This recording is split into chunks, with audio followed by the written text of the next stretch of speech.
तो सब जबरदस्त। आप में से काफी सारे लोगों ने कमेंट किया था कि आप पहले जैसे वीडियो बनाइए, इन्फॉर्मेशन वाली वीडियो बनाइए। तो आज कुछ ऐसा ही है, लेकिन मैं ट्रैक्टर के हर पार्ट पर वीडियो बना चुका हूँ। अब तो मैं भी सोचता हूँ कि वीडियो आखिर बनाऊं किस टॉपिक पर। आज जो वीडियो मैं आपको दिखाने वाला हूँ वो भी मैं पहले बना चुका हूँ, लेकिन आप लोगों ने देखा नहीं होगा क्योंकि शायद आप तक पहुंचा ही नहीं है, या फिर शायद कुछ ही लोगों ने देखा होगा, लेकिन जानकारी काम की है उसकी, जिससे आपका और आपके ट्रैक्टर का फायदा ही है। ऐसे दो वीडियो है तो मैंने सोचा दोनों वीडियो को एक वीडियो में दिखा देता हूँ। अगर ये वीडियो भी डेड हो गया तो फिर क्या ही कर सकते हैं। तो अभी तक आप एमजे भंडेरी परिवार का हिस्सा नहीं बने हैं तो चैनल को जरूर सब्सक्राइब करें। और हाँ, मैं बता देता हूँ कि वीडियो है किस टॉपिक पर। इसमें आपको जानने को मिलेगा कि आपके ट्रैक्टर को कैसे ख्याल रखे जिससे वो नया जैसा रहे, और कैसे चलाए, कौन सी सावधानियां रखे जिससे आपका काम भी हो जाए और डीजल भी कम ले। तो अब ज्यादा बकवास ना करते हुए देखिए वो वीडियो, वैसे भी जुकाम है।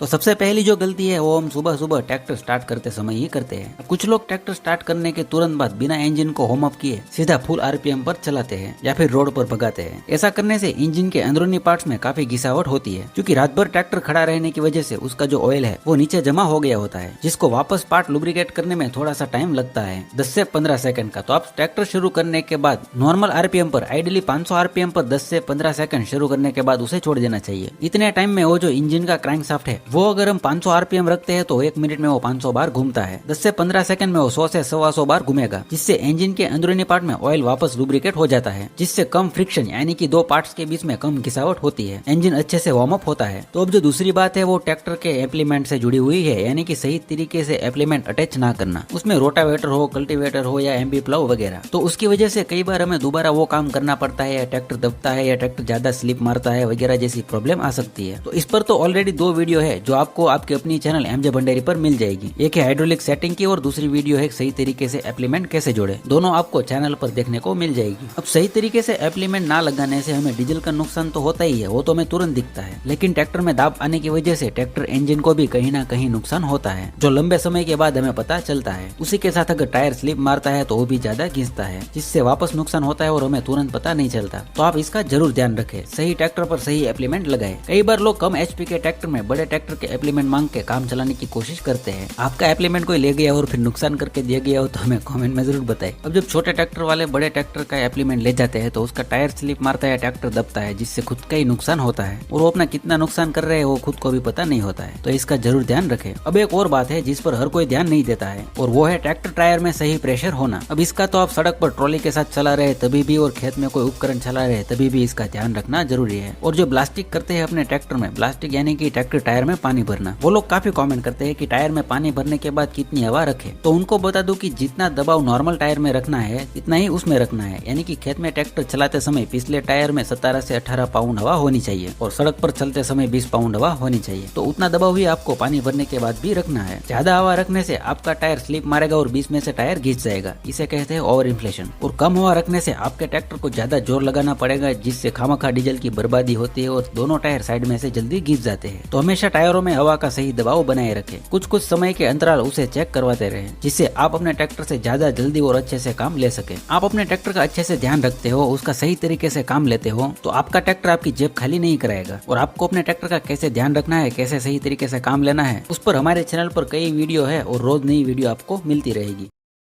ट्रैक्टर नया होना और नया जैसा होना, उसे हम 2 कैटेगरी में बांट सकते हैं। पहला है आउटसाइड, दूसरा है इनसाइड। मतलब जो हमारा ट्रैक्टर है वो बाहर से देखने में कैसा है। मान लो आपको ट्रैक्टर लिए 4-5 साल हो गए और अभी भी देखने में वो नया जैसा लगता है, उसके पेंट की लाइट कम नहीं हुई है, कहीं पर क्रैचेस नहीं है, कहीं पर लीकेज नहीं है, तो ये हो गया आउटसाइड से नया जैसा। और दूसरा हो गया इनसाइड, मतलब इसका इंजन कैसा है, पार्ट्स कैसे है, क्लच असेंबली कैसी है, उसमें कोई प्रॉब्लम तो नहीं है, गियर साफ्ट हो गया, एक्सल हो गई। तो कई लोग ट्रैक्टर को बाहर से ध्यान रखते हैं और कई लोग को लुक से कुछ लेना देना नहीं होता है, लेकिन उनकी चलाने की आदत ऐसी होती है जिससे इंजन वगैरह को नुकसान नहीं होता है। और कई लोग तो दोनों का ध्यान नहीं रखते हैं। तो कई लोग ध्यान रखना चाहते हैं लेकिन उनको पता नहीं है कि कैसे करें। तो आज हम इन दोनों की बात करेंगे। आप ट्रैक्टर नया लेने वाले हैं या ले लिया है, या फिर आपने ट्रैक्टर लिए हुए काफी टाइम हो गया है, ये वीडियो दोनों के लिए है। आप सभी को इसमें से कुछ सीखने को मिलेगा। पहला जो पॉइंट है वो है नया ट्रैक्टर लेने के बाद पहली सर्विस। और जिनके पास पहले से ही ट्रैक्टर है उनका भी ये काम का है, कैसे वो तो आपको आगे पता चल जाएगा। तो पहली सर्विस आपको टाइम पे करवानी है और कंपनी के सर्विस सेंटर पर ही करवानी है। बाहर से आपको बिल्कुल नहीं करवानी है, कोई भी पार्ट बाहर से नहीं बदलवाना है। क्योंकि मान लो आपने बाहर से कोई पार्ट बदलवाया और फिर कोई मेजर प्रॉब्लम आई तो कंपनी आपकी वारंटी रद्द कर देगी। और कंपनी अपनी जगह पर सही भी है, जितने घंटे आपके सर्विस बुक में लिखा है उतने घंटे के बाद आपको सर्विस करा लेनी चाहिए। हाँ, अगर 2-4 घंटे ऊपर नीचे हो तो चलता है, उसमें कोई प्रॉब्लम नहीं है। लेकिन कई लोग क्या करते हैं कि मान लो कि आपके ट्रैक्टर की सर्विस 100 घंटे चलने के बाद है, ये मैं सिर्फ एग्जांपल दे रहा हूँ, मिनी ट्रैक्टर में इससे कम घंटे भी हो सकते हैं और बड़े ट्रैक्टर में इससे ज्यादा भी हो सकते हैं। कई लोग क्या करते हैं कि 100 घंटे अभी ट्रैक्टर चला भी नहीं है, 50 से 60 घंटे ट्रैक्टर चला है और उनको कुछ काम से सर्विस स्टेशन के आसपास जाना हुआ तो ट्रैक्टर को साथ ले जाते हैं सर्विस कराने। देखिए, इसमें आप ही का नुकसान है, क्योंकि आपका ट्रैक्टर नया है तो इंजन के जितने भी मूविंग पार्ट्स होते हैं उसमें ज्यादा फ्रिक्शन होता है, जिससे इंजन ऑयल में लोहे के छोटे छोटे कण ऑयल के साथ मिक्स हो जाते हैं। अगर आप जल्दी सर्विस करा लोगे तो जो नया ऑयल आप डलवाओगे उसमें भी वही दिक्कत आएगी। और आप जानते हैं कि दूसरी सर्विस पहले के मुकाबले ज्यादा घंटों पर होती है, तो अगर आप टाइम पे सर्विस कराओगे तो जितने भी कण आने होते हैं वो खराब ऑयल के साथ निकल जाते हैं। अब कई लोग 100 घंटे होने के बाद भी चलाते रहते हैं, काफी टाइम बाद सर्विस कराते हैं। तो इसमें क्या होता है कि जैसा मैंने आपको पहले बताया था कि वो छोटे छोटे कण ऑयल के साथ मिक्स हो जाते हैं, तो वो ऑयल इंजन के मूविंग पार्ट्स को अच्छे से लुब्रिकेट नहीं कर पाएगा, जिसकी वजह से पार्ट के बीच में घिसावट बढ़ जाती है और आपका नया ट्रैक्टर ओवरहीट होने लगता है। तो चाहे ट्रैक्टर नया हो या पुराना, उसको टाइम पे ऑयल बदलना चाहिए, टाइम पे सर्विस करानी चाहिए। अब जो दूसरा पॉइंट है वो है ड्राइविंग हैबिट। आप कैसे ट्रैक्टर चलाते हैं, आपकी ट्रैक्टर चलाने की आदत कैसी है, उससे भी काफी फर्क पड़ता है आपके ट्रैक्टर की लाइफ के ऊपर। एग्जांपल के तौर पर मान लो कि आप स्पीड से ट्रैक्टर चलाते हो खराब रास्तों पर भी, तो ये तो पक्का है कि आपके ट्रैक्टर की फ्रंट सील वगैरह में नुकसान आएगा। हाँ, तुरंत नहीं दिखेगा, लेकिन आफ्टर लॉन्ग टाइम आपको उसमें खर्चा करवाना पड़ेगा। और कई लोग क्लच पर भी कई गलती करते हैं। क्लच एक ऐसी चीज है ट्रैक्टर में जो गियर, इंजन वगैरह को इफेक्ट करती है। उस पर मैं आगे पूरा वीडियो बना दूंगा कि उसमें आपको क्या क्या ध्यान रखना चाहिए जिससे नुकसान ना हो। तो ये बातें थी इनसाइड ट्रैक्टर नया रखने की। और अब कुछ बातों का ध्यान रखने से आप अपने ट्रैक्टर को आउटसाइड से भी नया जैसा रख सकते हैं। उसके रंग की चमक हमेशा रह सकती है। और हमें इनसाइड में एक और पॉइंट ऐड करना चाहूंगा, उसके बाद हम वापस आउटसाइड पर आते हैं। आप अगर नया ट्रैक्टर लेते हैं तो उसे 2-3 सर्विस तक ओवरलोडिंग करने से बचे। ओवरलोडिंग के कारण ट्रैक्टर में नुकसान आ सकता है। हालांकि ऐसा नहीं है कि आप अपने ट्रैक्टर में ज्यादा लोड पड़ने ही ना दो, लेकिन मैं कह रहा हूँ कि कैपेसिटी से ज्यादा लोड ना दे। वैसे पुराने ट्रैक्टर में भी ओवरलोडिंग नहीं करनी चाहिए, पर नया ट्रैक्टर अभी भी ठीक से राउस नहीं हुआ होता है, फिर भी आप ओवरलोडिंग करते हैं तो आप समझ सकते हैं कि उसकी क्या हालत होगी। अब उस पर ज्यादा बात ना करते हुए आते हैं ट्रैक्टर के बाहर के लुक को कैसे बरकरार रखे। तो उसमें जो सबसे बड़ा पॉइंट है वो है ट्रैक्टर को धूप में पार्क करना। धूप ट्रैक्टर के पेंट की जो लाइट है उसे कम करती है, मतलब कि आपका ट्रैक्टर का रंग फीका पड़ जाता है। तो आपको कभी भी ट्रैक्टर धूप में पार्क नहीं करना चाहिए। अब मैं ये नहीं कह रहा हूँ कि आपको ट्रैक्टर धूप में रखना ही नहीं है, मेरे कहने का मतलब ये है कि हो सके तो आप उसे धूप में ना रखें। आप अगर उसे हर रोज धूप में रखते हैं तो वो गलती है, कभी कभार में कुछ नहीं होता है। तो 5वां पॉइंट है ट्रैक्टर वॉशिंग, मतलब आप कैसे ट्रैक्टर धोते हो या धुलवाते हो, सर्विस सेंटर में या वॉशिंग सेंटर में कहीं भी। तो उसमें शैम्पू का इस्तेमाल ना करें और ना ही डिटर्जेंट पाउडर का। शैम्पू और डिटर्जेंट पाउडर जब हम पानी के साथ मिलाते हैं तो काफी एसिडिक हो जाता है और ट्रैक्टर के पेंट को नुकसान पहुंचाता है। और ये सभी बातें लॉन्ग टाइम में पता चलती है। इस पर मेरे चैनल पर कंप्लीट वीडियो है, मैं आपको आई बटन में देने की कोशिश करूंगा। और 6 पॉइंट इसी से जुड़ा हुआ है और वो है ट्रैक्टर को कपड़ा मारना। ट्रैक्टर को कपड़े से साफ करना सही है, उसमें कोई प्रॉब्लम नहीं है, लेकिन प्रॉब्लम तब होती है जब आप गंदे कपड़े से ट्रैक्टर को साफ करते हैं तो आपके ट्रैक्टर में क्रैचेस आएंगे। अगर आप अपने ट्रैक्टर को ध्यान से देखेंगे तो बोनेट पर आपको छोटी छोटी पतली पतली लाइनें दिख जाएगी। ये सभी लाइनें कपड़ा मारने की वजह से होती है। और हाँ, आप हमेशा नरम कपड़े से ही साफ करें। आप माइक्रोफाइबर क्लॉथ इस्तेमाल कर सकते हैं, वो इसी के लिए आता है। उससे ट्रैक्टर के पेंट को कोई नुकसान नहीं होता है और उसकी ज्यादा कीमत नहीं होती है, 30 से लेकर 50 रुपए में मिल जाता है। आप किसी दुकान से भी ले सकते हैं और ऑनलाइन खरीदना चाहते हैं तो मैं लिंक आपको डिस्क्रिप्शन में दे दूंगा। तो ये कुछ बातें जरूर से ध्यान रखें।